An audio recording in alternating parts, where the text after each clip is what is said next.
Hello, good morning everyone. In this tutorial I'm going to show you how to run a LoRa backend server locally in your system through Chirpstack backend server. First of all, based on this text which I have prepared, we need to install prerequisites. First I have to install the Mosquito clients, Redis server, Redis tools. I'll go to execute them.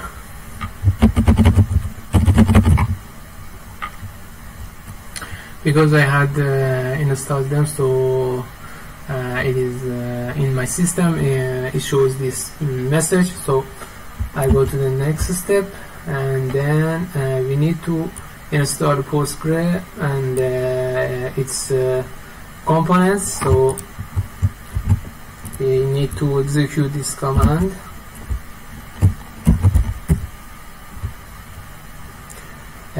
Previously I installed, so there is this message, and then the next step we need to run this command to create a new user in Postgre.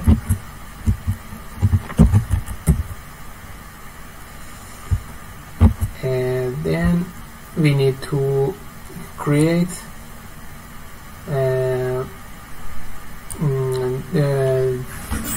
these rules. First the Chirpstack application server, and then the Chirpstack network server with this login name. So we have to execute these to inside the PostgreSQL.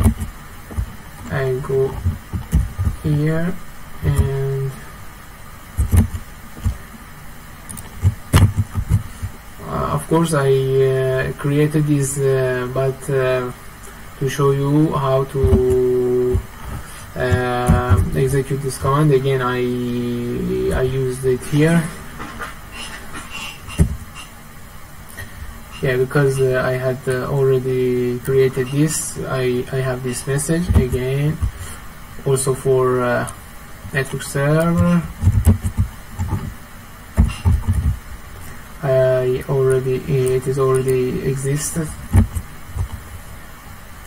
Then we have to create a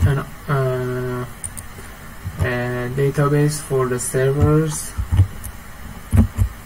for the application server, and also for Chirpstack network server. Then we need to switch to the Chirpstack application server. So by executing this command,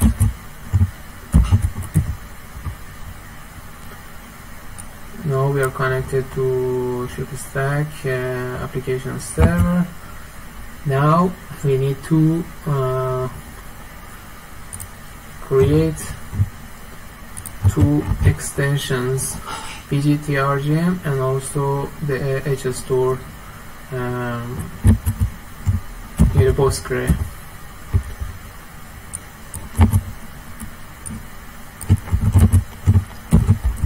Okay.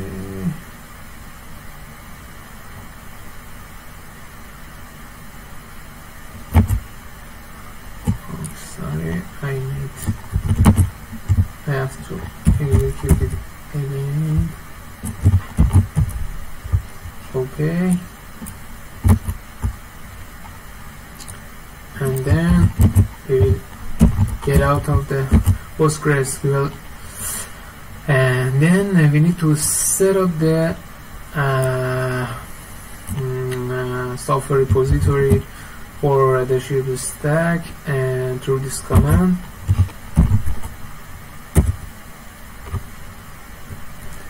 Because I had it again, nothing new happened.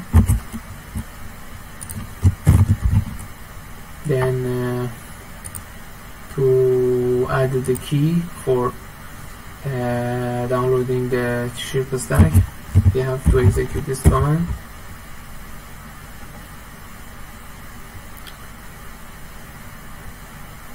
Okay, because we had it, and then run the sudo update.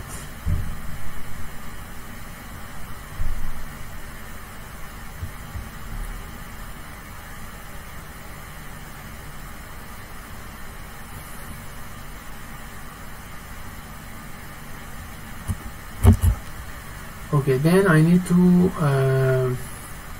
install the 3 components for our backend system to run. First, we need to install the Chirpstack gateway bridge. We have to install it through this command, sudo apt install Chirpstack gateway bridge, because I had installed it already. And then through this command we need to start it.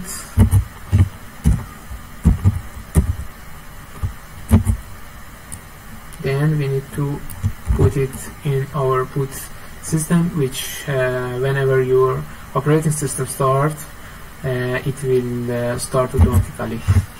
So you don't need to restart or start the gateway bridge each time you restart your system. Okay, to see, check the component is running or no. We can use these 3 or 4 ways. Through journal.ctl. Okay, as you can see, it is publishing the event and everything is going on. This is the gateway ID, and then in event, in app, we have app link with this ID.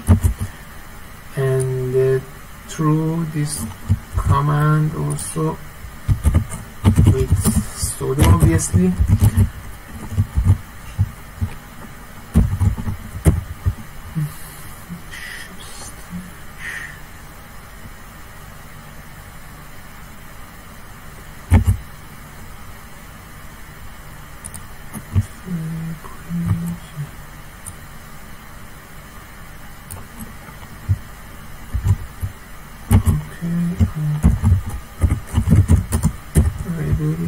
It shows it is start the gateway in UDP listener on this port, so it's okay.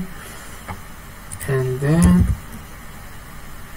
also it is possible to see the status of our gateway.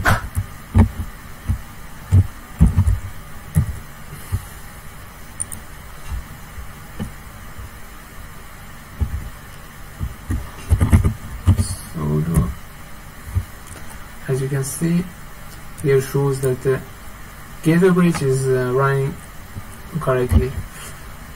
The same for other components. So sudo apt install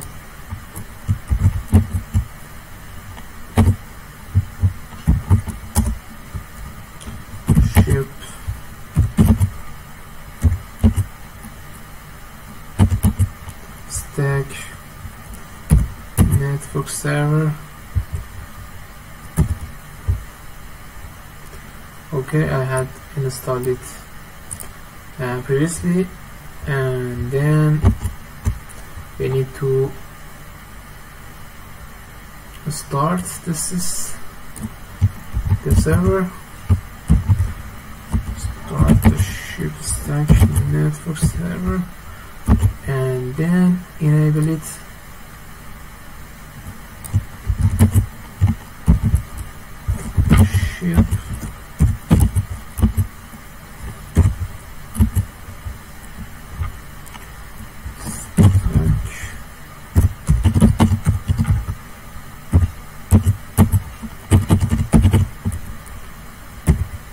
Okay, and then check if the server is running correctly.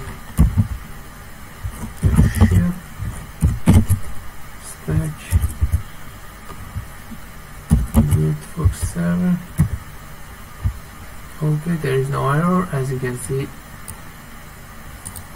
the frame received, the uplink frame received, and everything is going right. So we go to next step. Also we check it through this command.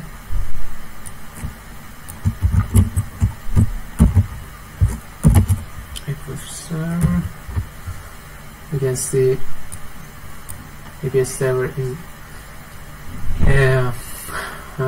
binding and listening on the current port, and without any error it works.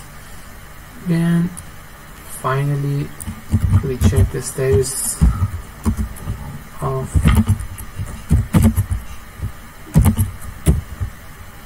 as you can see it is running correctly. So also you can use this command to intercept the port 1700 on your operating system.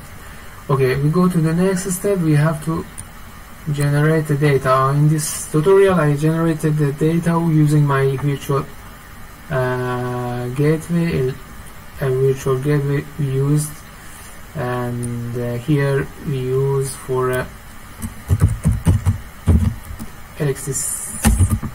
LHT65 temperature sensor. So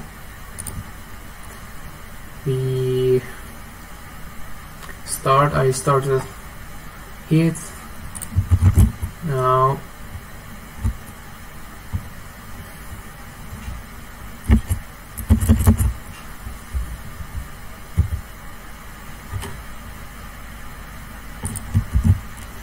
let's see if all the components running correctly.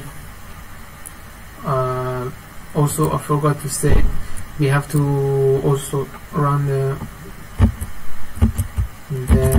application server.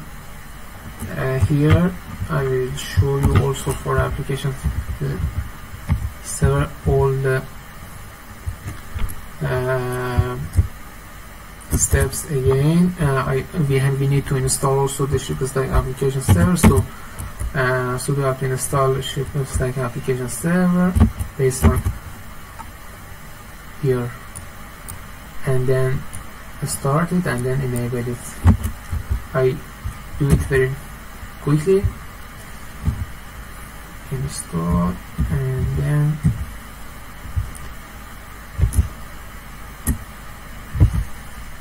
start application server, and then we need to enable application server. Now again through this journal.ctl we check if the server is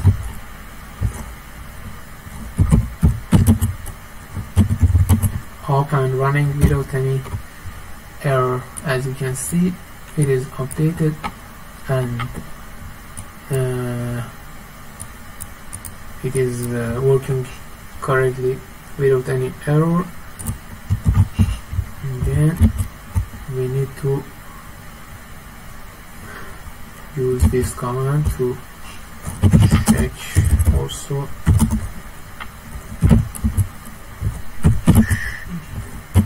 application server. You can see without any error it is working and subscribing to this topic. And then finally, using the systemctl status, we check Chirpstack application server. You can see we don't have any error and it works properly. So we go back to see. Okay, after running our virtual gateway, we can check our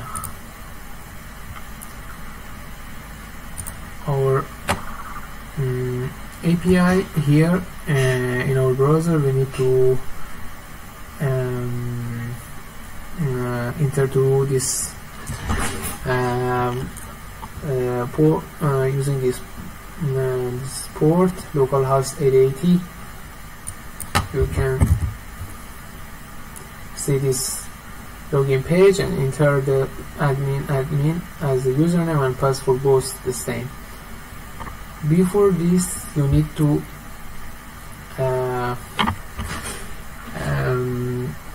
configure two config files, and now I will show you config files.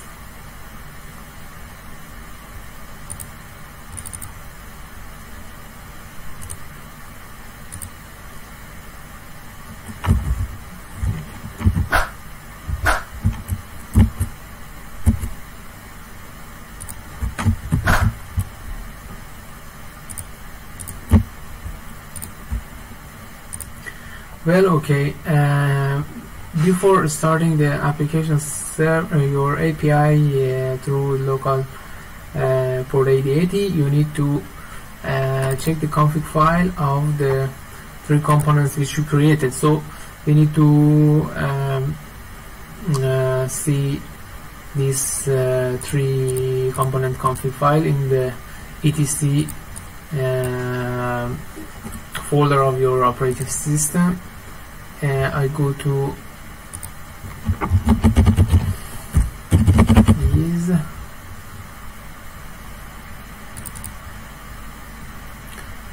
Okay, first of all, we check the one by one the gateway bridge.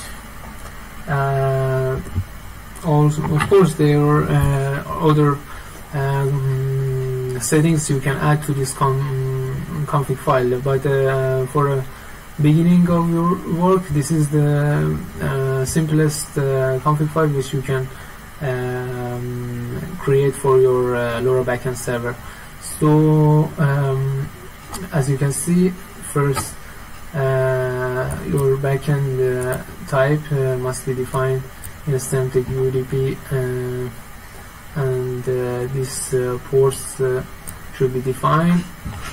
Also in your gateway, you have to put it in packet forwarder mode and forward the packets to the local host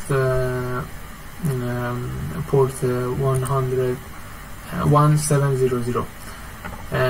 which is it should be the same as this port.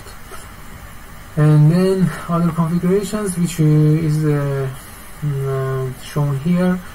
You can see it should be the integration and the type of the payloads which you want to have, and also the MQTT which you need to connect to the application server and also the network server.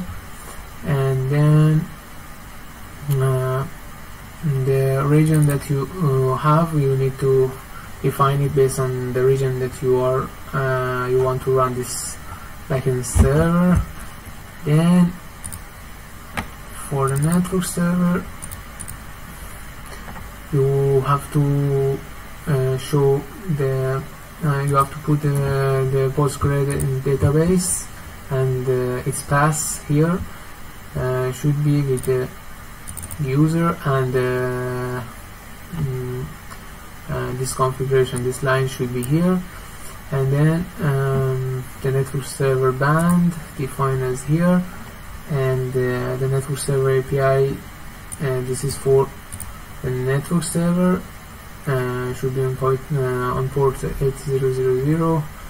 And then we need the MQTT backend for the backend as a component to connect to your gateway here, and then sorry, for connecting the gateway to your network server, this backend uses the MQTT protocol, but for communication between the network server and application server, it uses the RPC protocol. And this configuration, the topic, and the port which MQTT should be run, and you can also secure it by using these parameters. And also this, which there are some explanation which I don't explain all of them due to the time. Okay, then for the application server also we have again we should put the path of the PostgreSQL, and then there is a secret key to access the API. I will show you at the end of this tutorial where we use this on our API, and then just this in the application server we just have this as a necessary configuration. Okay, now I'm going to enter the login page.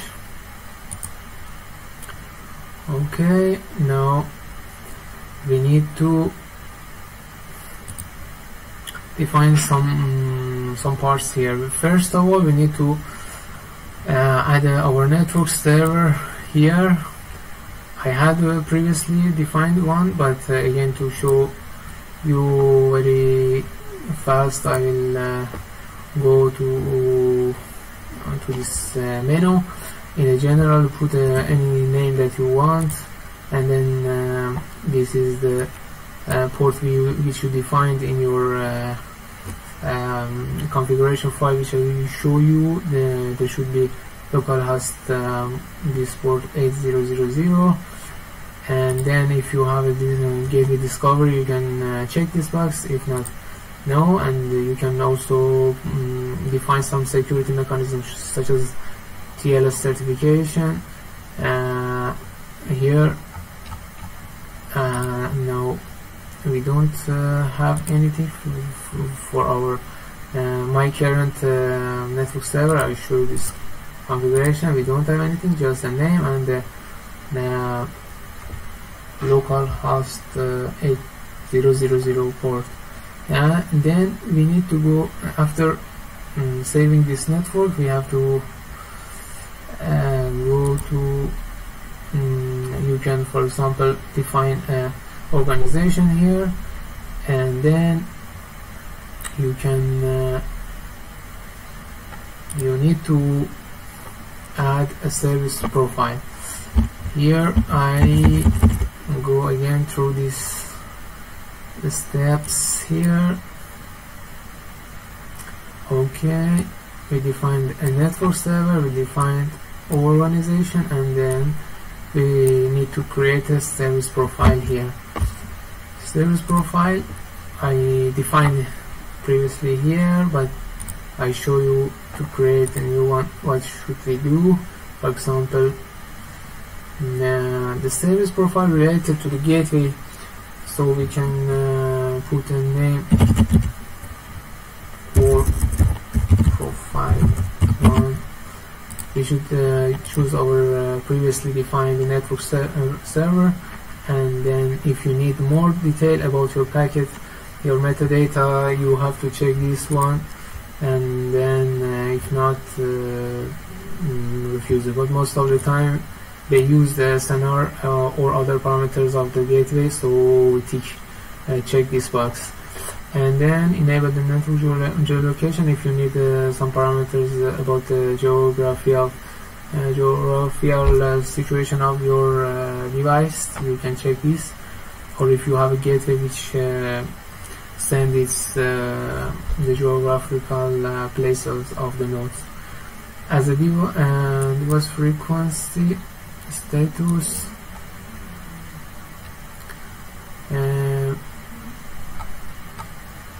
I will show you in my example. We had not changed this status, and they are 0, just the max load rate should be 5. And then if you have a private gateway, you can check this box, and then define a service profile. Then we need to create a device profile. So I go to device profile. As you can see, I have 3 defined 3 previously, but I will go to create a new one. Device profile name, for example, it depends on my device or the type of my sensor. Put a name, choose a network server, and then the LoRa MAC version, which always is 102. Select the regional parameter. For me, we are in Europe, so choose A, and this is a default adaptive rate algorithm. And then we have other parameters. I show you again in my sample here. The max RP should be 0, and uplink interval in 5 seconds. We check if we have a new uplink or not. The backend server. Our join, it depends on the type of the join mechanism of our sensor. First, because most of the times, or is the common type joining type is over the air activation, so we use the choose this one. And then our device type most of the time is a class B device, so we don't need to change anything in this too, and also we don't have any tags. So okay, and also for the codec, it depends on your the payload of your that you need. So if you need the payload of the specific sensor, for example, we have the LHT 65 sensor, so we choose the decoder function here. We have to put our JavaScript function here to as a custom JavaScript codec function. We choose this, and then we put the codec of which the company of the sensor produced.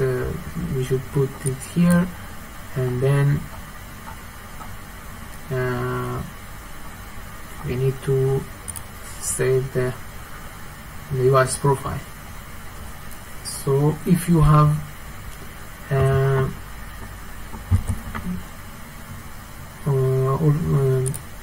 then after all of these, we need to define our gateway, then go to create, and then you can put a name,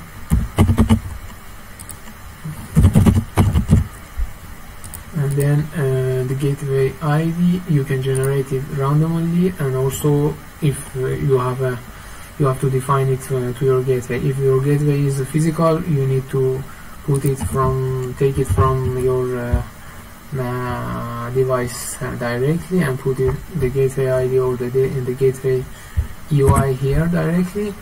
Then choose the network server, and then the service profile which I created before, I have to use it here. And then if I had any gateway profile, which I don't have, because the gateway profile uses when you have a lot of gateways and you want to put the profile for all of them, use the profile for all of them. I mean, the gateway discovery can be enabled, you don't need it, and also the place of your gateway, you should choose it in this map, and then create a gateway finally. In other parts we don't have any specific thing to change, so I will go to here to my gateway. I will show you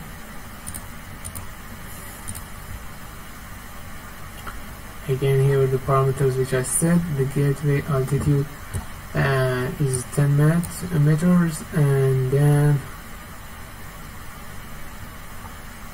okay,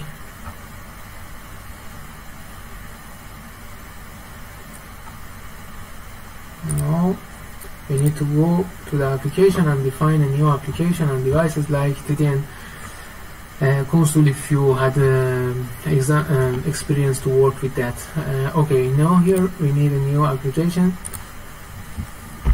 APP description, everything that you want, and also the service profile which you have created before. Create an application. Okay, I had define this one, then you need to add your I defined this one, so I need to add the devices. The devices, create device name, description, UI. If you had it is a real sensor, you need to copy the UI from your device and put it here. And as a device profile, you need to choose the define device profile which you created. Also, if you for example, this is important, I mean, because if you choose this, for example, device profile, it uses the coded or the decoder function which you defined in your device profile previously, which I showed you here. So it is so important to which device profile you use, or define a proper device profile. So and we create a device, and then the keys. This is the application key I generated randomly, and also the activation is not active because the server, the gateway hasn't sent any packets yet to the LoRa backend server. And then now these two menus I will show you after I run the gateway. We can see what will happen. Okay, from the previous one which I had defined previously, I will show you the device. Okay, let's start.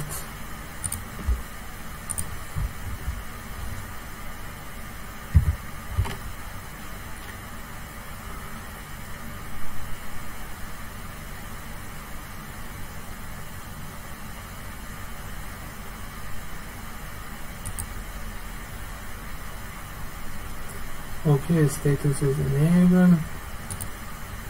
Okay, it runs. So a few seconds ago, this device with this UI and device profile which we created together, it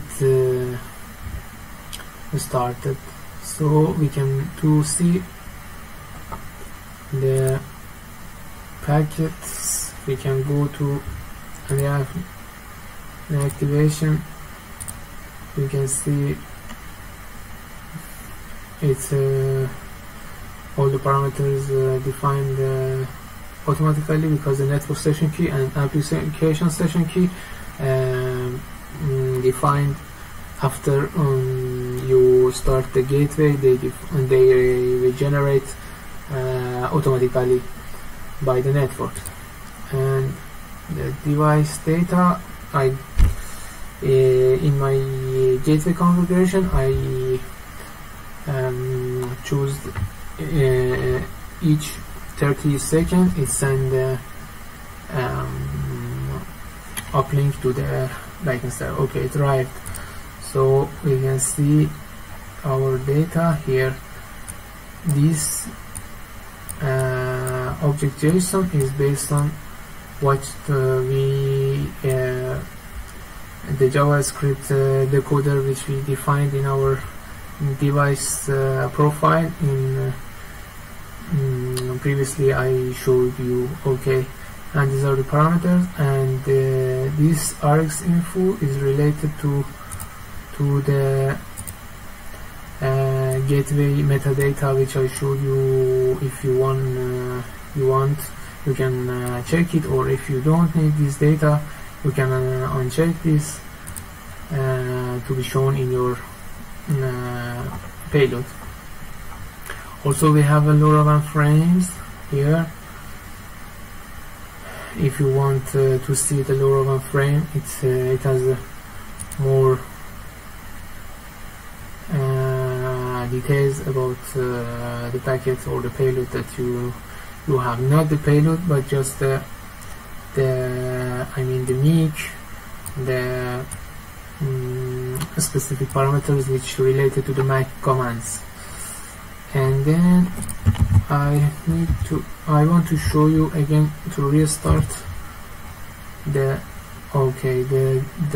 gateway to show you the join request and the join accept, which you can see here. Again, they assigned to the sensor, you can see, and this is the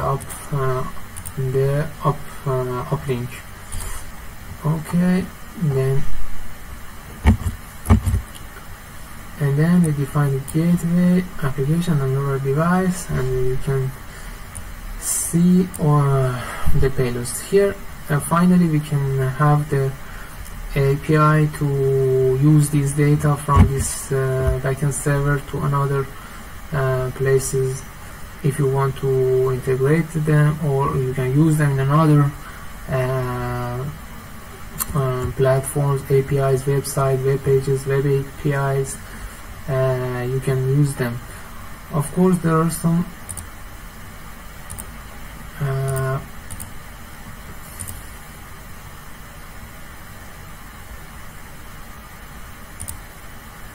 integrations here that you can use in application, in your application, and the integrations part, you can use this in predefined integration, and you can add them to your LoRa server. And then we go to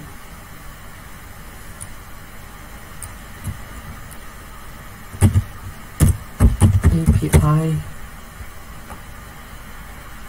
Here, the Chirpstack application server REST API, which I told you where we can use this JWT secret. So we need to put this token here, and then to work it again we need to refresh the page. Then these are the REST API